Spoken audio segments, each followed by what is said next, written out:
100여 년 만에 기록적인 폭우로 곳곳에서 피해가 속출했습니다. 문제는 이런 날씨가 앞으로 자주 발생할 수 있다는 겁니다.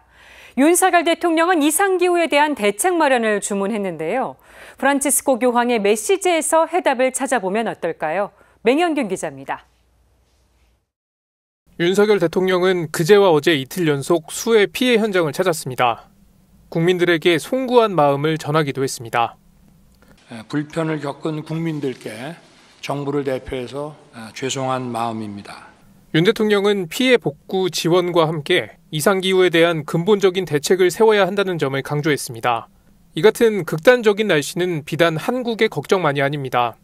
안토니오 구테우스 유엔 사무총장은 최근 인류의 절반이 홍수나 가뭄, 폭풍, 산불로 인한 위험에 처해 있다고 경고했습니다.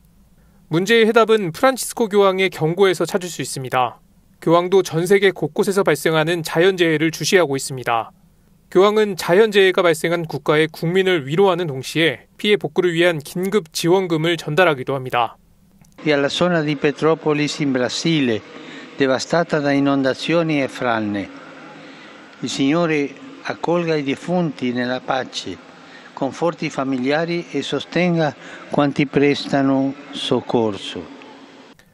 교황의 위로 메시지 뒤에 숨은 행간은 결국 기후위기 대응입니다. 교황은 지난달 21일 올해 피조물 보호를 위한 기도의 날 메시지를 발표했습니다. 사실상 전 세계 지도자들을 향한 메시지였습니다. 교황은 공동의 집을 지키자는 달콤한 노래는 쓰라린 울음소리를 동반한다고 진단했습니다.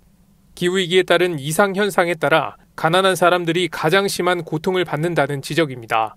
또한 각 국가의 근시안적 기후대책 때문에 미래 세대가 위협받는다는 것입니다.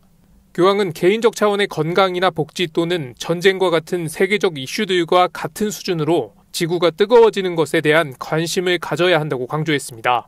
교황이 가톨릭교회 최초의 생태회칙 찬미바드소서를 발표한 건 지난 2015년입니다. 7년이 지났지만 공동의 집 지구는 오늘도 뜨거워지고 있습니다. CPBC 맹현균입니다.